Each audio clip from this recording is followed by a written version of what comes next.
Hey guys welcome back to the channel. So ఈ రోజు వీడియోలో సింపుల్ అండ్ ఈజీగా స్టెమ్ ఓపీటీ యూఎస్సిఏఎస్కి సబ్మిట్ చేసేంత వరకు అప్లికేషన్ ప్రాసెస్ మొత్తాన్ని క్లియర్గా ఈజీగా మాట్లాడుకుందాం. అంతకంటే ముందు మీరు కానీ నా ఛానల్ కొత్తగా వచ్చినట్టయితే డూ కన్సిడర్ సబ్స్క్రైబింగ్. నా పేరు నీలేష్, పక్కనే బెల్ ఐకాన్ ఉంటుంది, కొట్టారంటే వీడియో పెట్టగానే మీకు నోటిఫికేషన్ వచ్చేస్తుంది. అండ్ మీకు ఏమైనా డౌట్స్ ఉంటే ఇక్కడ నా ఇన్స్టా ఐడి ఇస్తాను, కింద డిస్క్రిప్షన్లో ఇన్స్టాగ్రామ్ లింక్ ఉంటుంది, you can follow me there. So ఇంకా లేట్ చేయకుండా వీడియోలోకి వెళ్ళిపోదాం. సో నేను యాక్చువల్గా ఈ స్టెమ్ ఓపీటీ అప్లికేషన్ ప్రాసెస్ని 3 స్టెప్స్గా డివైడ్ చేశాను. మొత్తం ఒకటే వీడియోలో ఒక 20-25 మినిట్స్ పెడితే కన్ఫ్యూజన్గా ఉంటుంది. సో నీట్గా చూసుకుంటే స్టెమ్ ఓపీటీ మనం అప్లై చేసేటప్పుడు ఫస్ట్ మనకు కావాల్సింది step number 1 is I-983 form. So నువ్వు అండ్ మీ ఎంప్లాయర్ ఎవరైతే ఉన్నారో మీరిద్దరూ కలిసి ఫిల్ చేయాలన్నమాట. I-983 ఫామ్ అనేది ఏదైతే ఉందో student and their employer. And step 2 వచ్చేసి ఈ I-983 ఫామ్ వచ్చిన తర్వాత మీరు మీ యూనివర్సిటీ డిఎస్ఓతో మాట్లాడి వాళ్ళ దగ్గర నుంచి యూనివర్సిటీ నుంచి స్టెమ్ ఓపీటీ I-20 తెచ్చుకోవాలి. ఇది స్టెప్ 2. స్టెప్ 3 ఏంటంటే ఈ డాక్యుమెంట్స్ అన్నిటిని ఒక చోట రిక్వైర్డ్ డాక్యుమెంట్స్ లాగా పెట్టుకొని డైరెక్ట్ యూఎస్సిఏఎస్కి form I-765 employment authorization EAD document apply చేసుకోవడానికి స్టెమ్కి, అది స్టెప్ 3 అనమాట. So 3 videos like within 6 hours గ్యాప్లో వచ్చేస్తే సబ్స్క్రైబ్ చేసుకొని పెట్టుకోండి, ఆర్ ఛానల్లో ఒకసారి చెక్అవుట్ చేయండి ఒకవేళ మీరు చూస్తుంటే. So first step 1 I-983 form అనేది జనరల్గా ఇదేంటంటే ఒక ట్రైనింగ్ ఫామ్ అనమాట. సో మీరు చేసే జాబ్కి, మీరు చేసిన స్టెమ్ డిగ్రీకి అది ఎలా అలైన్ అవుతుంది, ఎలా కనెక్ట్ అవుతుంది అని చెప్పి మీరు అండ్ మీ ఎంప్లాయర్ దీన్ని కలిసి ఫిల్ చేసి ఇద్దరు సిగ్నేచర్స్ దాంట్లో ఉంటాయి. ఇప్పుడు నేను క్లియర్గా ఎక్స్ప్లెయిన్ చేస్తాను how to fill your I-983 form అనేది. సో బేసిక్గా స్టెమ్ ఓపీటీ ఎక్స్టెన్షన్ అంటే 24 మంత్స్కి ఎక్స్టెన్షన్ ఉంటుంది అనమాట. సో ఫస్ట్ ఇనిషియల్ ఓపీటీ ఎక్స్టెన్షన్లో మనం 12 మంత్స్ వర్క్ చేస్తాం కదా. సో దాని తర్వాత ఎక్స్టెండెడ్గా ఇంకొక 24 మంత్స్ స్టెమ్ ఎక్స్టెన్షన్ అని ఉంటుంది. సో దీన్ని అప్లై చేసుకోవాలంటే మీరు ఖచ్చితంగా మీ ఎంప్లాయర్ వెరిఫైడ్ అయి ఉండాలి. వెరిఫైడ్ అంటే యూఎస్సిఐఎస్తో గవర్నమెంట్తో మీ కంపెనీ అనేది వెరిఫై అయి ఉండాలి అండ్ మిమ్మల్ని కూడా వెరిఫై చేయాలి. అండ్ ఖచ్చితంగా మీరు స్టెమ్ ఓపీటీలో వర్క్ చేస్తున్నారంటే మీకు ఖచ్చితంగా పేరోల్ అనేది రన్ అవ్వాలి అండ్ మినిమం 20 అవర్స్ వీక్ అయితే మీరు మినిమం 20 అవర్స్ అయితే వర్క్ చేయాలన్నమాట.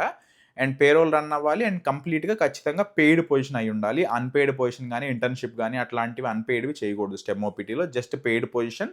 అండ్ ఈ ట్రైనింగ్ అనేది మీ డిగ్రీకి మ్యాచ్ అవ్వాలన్నమాట.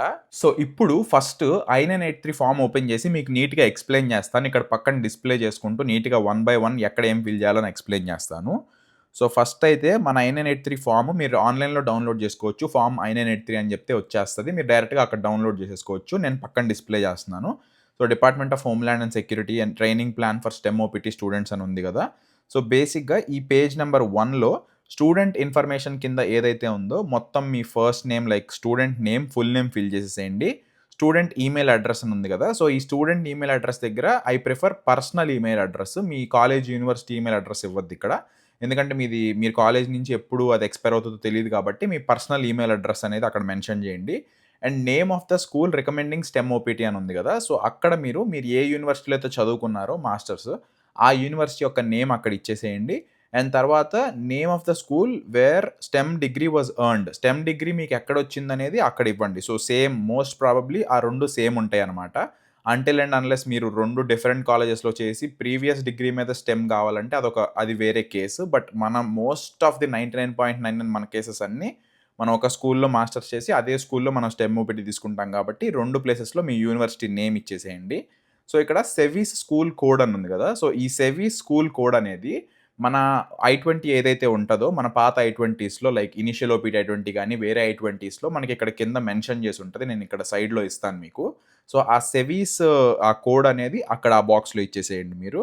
And next designated school official DSO name అని ఉంది కదా. సో ఈ ఇన్ఫర్మేషన్ కోసం మీరు మీ కాలేజ్ని కాంటాక్ట్ అవ్వండి, ఆర్ డైరెక్ట్గా మీ యూనివర్సిటీ వెబ్సైట్లో ఒకవేళ ఇంటర్నేషనల్ స్టూడెంట్ సర్వీసెస్ పోర్టల్లో మీ కరెంట్ డిఎస్ఓస్ ఎవరైతే ఉన్నారో వాళ్ళ నేమ్స్ చూసుకొని ఆ current DSO name and comma పెట్టేసి మీ యూనివర్సిటీకి ఎవరికైతే మీరు కాంటాక్ట్ అవుతారో, అంటే ఇప్పుడు ఫర్ ఎగ్జాంపుల్ మా దానికి international student advising UNT.edu. So common ఏదైతే ఉంటుందో email address and phone number, so వాళ్ళ నేమ్ కామా పెట్టేసి ఈమెయిల్ అడ్రస్ కామా పెట్టేసి వాళ్ళ కామన్ ఏదైతే ISS ఫోన్ నెంబర్ ఉంటుందో ఆ ఫోన్ నెంబర్ ఇచ్చేసేయండి. అండ్ నెక్స్ట్ సెక్షన్లో స్టూడెంట్ సెవీస్ ఐడి నెంబర్ అని ఉంది కదా. సో ఇది కూడా మన పాత I-20 like any initial OPT I-20లో మన సెవీస్ ఐడి ఉంటుంది, ఆ సెవీస్ ఐడి అక్కడ మెన్షన్ చేయండి. And next stem OPT requested period. So ఈ స్టెమ్ ఓపీటీ రిక్వెస్టెడ్ పీరియడ్ ఎలా ఉండాలంటే మీ ఇనిషియల్ ఓపీటీ అయిపోయిన నెక్స్ట్ డే నుంచి అండ్ నెక్స్ట్ 2 ఇయర్స్ తర్వాత ఆ డే ముందు డే ఫర్ ఎగ్జాంపుల్ ఇప్పుడు నాదొక మే 20th అనుకోండి.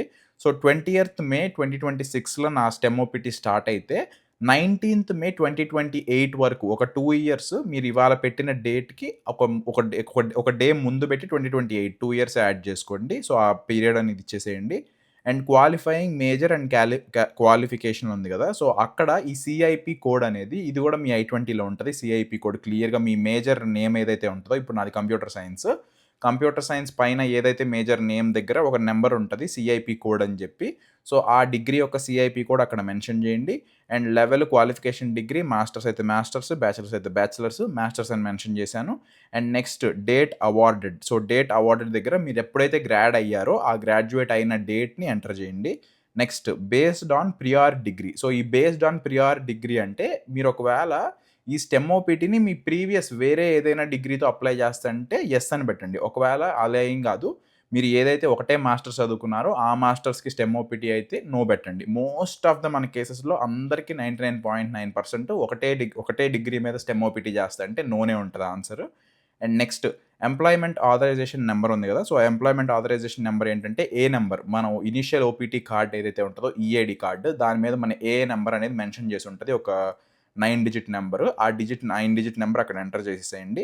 అండ్ స్టూడెంట్ సెక్షన్ 2లో కింద స్టూడెంట్ సర్టిఫికేషన్ దగ్గర నీట్‌గా మొత్తం ఒకసారి చదివేసి స్టూడెంట్ సిగ్నేచర్ దగ్గర మీ signature either hand written signature పెట్టండి. లేదంటే ఎయిదర్ డాక్యుసైన్ గానీ, అడోబ్ అక్రోబాట్ గానీ ఇట్లాంటి సాఫ్ట్‌వేర్స్ వాడి సర్టిఫైడ్ సిగ్నేచర్ అయితేనే పెట్టండి. అక్కడ కింద మీకు ఒక ఐడీ నంబర్ అనేది వస్తది.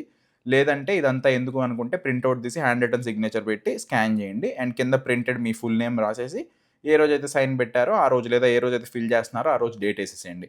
సో ఇక్కడికి పేజ్ 1 మీ సెక్షన్ అయిపోతది. ఇప్పుడు మీ ఎంప్లాయర్‌తో మీరు కాంటాక్ట్ అవ్వాలి. పేజ్ 2కెళ్ళినప్పుడు మీరు మీ మేనేజర్ గాని, ఎవరైతే మీ పాయింట్ ఆఫ్ కాంటాక్ట్ ఉంటారో either manager or HR or anyone who is aware of all these details వాళ్ళతో కూర్చొని నీట్‌గా మేనేజర్‌తో ఫిల్ ఔట్ చేయండి. ఆర్ వాళ్ళకి ఈమెయిల్ చేసేసి ఫిల్ చేసి మీకు పంపించమని చెప్పండి సైన్ పెట్టి. సో పేజ్ 2లో సో ఎంప్లాయర్ నేమ్ దగ్గర ఏదైతే ఉందో సో ఆ ఎంప్లాయర్ నేమ్ బిజినెస్ ఏ నేమ్ మీద అయితే రిజిస్టర్ చేసుందో లైక్ ఒరిజినల్ వెరిఫైడ్ పేజ్‌లో ఆ బిజినెస్ నేమ్ ఏదైతే ఉందో ఆ నేమ్ పెట్టేసేయండి. ఆ పెట్టమని చెప్పండి. అండ్ నెక్స్ట్ ఒకవేళ మీరిద్దరు కలిసి చేస్తంటే మీ మేనేజర్ అండ్ మీరు చెప్తున్నాను జస్ట్. స్ట్రీట్ అడ్రెస్ అవన్నీ మీరు ఎక్కడైతే వర్క్ చేస్తారో మీ ఆఫీస్ అడ్రెస్ ఏదైతే ఉంటదో అవన్నీ పెట్టేసేయండి. అండ్ ఎంప్లాయర్ ఈఐఎన్ నంబర్ అది మీ ఎంప్లాయరే ఇస్తారు మీకు. And number of full time employees in the US అది కూడా మీ ఎంప్లాయరే చెప్తారు. North American industry classification system code అని ఉంది. సో అది కూడా మీ ఎంప్లాయర్‌కే. బేసిక్‌గా ఈ సెకండ్ పేజ్ మొత్తం మీ ఎంప్లాయర్‌కెళ్ళిపోద్ది. కింద ఓపీటీలో ఎన్ని అవర్స్ పర్ వీక్ వర్క్ చేస్తారని ఉంటది. In case if it's 40 hours అని మెన్షన్ చేసేయండి. And start date of employment ఉంది కదా! సో ఈ స్టార్ట్ డేట్ ఆఫ్ ఎంప్లాయ్‌మెంట్ ఏంటంటే మనం ఏం పెడతాం? మనం ఎప్పుడో ముందుగానే స్టార్ట్ చేసుంటే ఆ డేట్ పెడతాం. బట్ ఆ డేట్ పెట్టకూడదు. సో ఈ స్టార్ట్ డేట్ ఆఫ్ ఎంప్లాయ్‌మెంట్‌లో మీరు పైన ఫస్ట్ పేజ్‌లో ఏ రోజైతే మీ స్టెమ్ ఓపీటీ అంటే స్టెమ్ ఓపీటీ స్టార్ట్ అవుతదని మీరు పెడుతున్నారో ఆ 2 ఇయర్స్ పీరియడ్‌లో ఫర్ ఎగ్జాంపుల్ నేను మే 20th అని చెప్పా కదా! సో మీరు మీ స్టార్ట్ డేట్ ఆఫ్ ఎంప్లాయ్‌మెంట్ కూడా మే 20th అనే పెట్టాలి. మీరు ఇంతకుముందు ఎంప్లాయ్‌మెంట్ స్టార్ట్ అయినా గానీ మీ స్టార్ట్ డేట్ మే 20th అనే పెట్టాలి. ఇన్ కేస్ మీ డీఎస్ఓ మీద అప్రూవ్ చేయాలంటే గనక. ఎందుకంటే నేను ఫస్ట్ టైమ్ I-20 సబ్మిట్ చేసి డినై అయింది. ఎందుకంటే నేను నా స్టార్ట్ డేట్ ముందుదే పెట్టాను. సో అలా గాకుండా మీ స్టెమ్ ఓపీటీ ఎప్పుడైతే స్టార్ట్ అవుతదని పెడుతున్నారో మీ జాబ్ స్టార్ట్ డేట్ కూడా అప్పుడే పెట్టండి. అండ్ పక్కన కాంపెన్సేషన్ డీటెయిల్స్ ఉంది. మీ సాలరీ, పే అదంతా రాసేసేయండి అక్కడ. అండ్ నెక్స్ట్ కింద ఆ సెకండ్ పేజ్‌లో మీ మేనేజర్ ఆర్ మీ హెచ్ఆర్ ఎవరైతే ఆ పర్సన్ ఉంటారో ఆ పవర్ ఉన్న పర్సన్ ఆ కింద వాళ్ళ నేము, వాళ్ళ కంపెనీ నేమ్, డేట్ ఏసేసి అక్కడ సైన్ వాళ్ళని కూడా ఎయిదర్ ఈ DocuSign or Adobe Acrobat or hand written signature అయితే పెట్టమనండి. దాన్ని స్కాన్ చేసుకోండి. అండ్ నెక్స్ట్ థర్డ్ పేజ్‌లో ఇది మళ్ళీ మీరు ఫిల్ చేసేయొచ్చు. సో బేసిక్‌గా ఈ training plan for STEM OPT students ఉంది కదా! థర్డ్ పేజ్‌లో ఫస్ట్ స్టూడెంట్ నేమ్, మీ ఫుల్ నేమ్ ఇచ్చేసేయండి అక్కడ. First name, last name, middle name అన్నీ కలిపి ఫుల్ నేమ్ ఇచ్చేయండి. అండ్ నెక్స్ట్ ఎంప్లాయర్ నేమ్ దగ్గర వాళ్ళ నేమ్ ఏదైతే వెరిఫైలో ఉంటదో ఆ ఎంప్లాయర్ నేమ్ ఇచ్చేయండి. అండ్ ఎంప్లాయర్ సైట్ ఇన్ఫర్మేషన్ అంటే మీరు ఎక్కడ వర్క్ చేస్తున్నారు అని చెప్పి ఇప్పుడు మీరు ఒకవేళ మీ ఆఫీస్ మెయిన్ హెడ్ క్వార్టర్స్ వేరే చోట అండ్ మీరు వర్క్ చేసేది వేరే ఆఫీస్ నుంచి అనుకోండి. ఫర్ ఎగ్జాంపుల్ నాకు డాలస్‌లో మాయి ఒక 5, 6 ఆఫీసెస్ ఉన్నాయి. బట్ నేను ఎక్స్ ఆఫీస్ నుంచి వర్క్ చేస్తా. సో మనకి మెయిన్ బిజినెస్ రిజిస్టర్ అయ్యి ఉన్న ఆఫీస్ వేరేది ఇస్తారు పైన. ఇక్కడ మీ సైట్ ఇన్ఫర్మేషన్ మీరు ఎక్కడి నుంచి అయితే వర్క్ చేస్తున్నారో ఆ సైట్ ఇన్ఫర్మేషన్ మొత్తం ఇచ్చేయండి. And name of the official ఉంది కదా! సో ఒకవేళ మీ మేనేజర్ నేమ్ ఇస్తుంటే అక్కడ మీ నేమ్ ఆఫ్ అఫీషియల్ నేమ్ ఇచ్చేసేయండి. అఫీషియల్స్ టైటిల్ వాళ్ళు మీకు మేనేజర్ అవుతారా, లేదా ఇంకేమన్నా like manager or senior manager or chief executive officer ఎవరైతే ఉంటారో వాళ్ళ టైటిల్ ఇచ్చేయండి. దాని కింద వాళ్ళ అఫీషియల్ ఈమెయిల్ అడ్రస్ ఇచ్చేసేయండి. అండ్ పక్కనే వాళ్ళ అఫీషియల్ ఫోన్ నెంబర్ కూడా ఇచ్చేస్తారు. బేసిక్‌గా ఇవన్నీ వాళ్ళే ఫిల్ చేయాలి. బట్ నేను ఎందుకు చెప్తున్నానంటే ఒకవేళ మీరు మీ ఎంప్లాయర్‌తో కలిసి కూర్చొని చేస్తంటే ఇవన్నీ వాళ్ళకి చెప్పడానికి ఉంటది కాబట్టి చెప్తున్నా.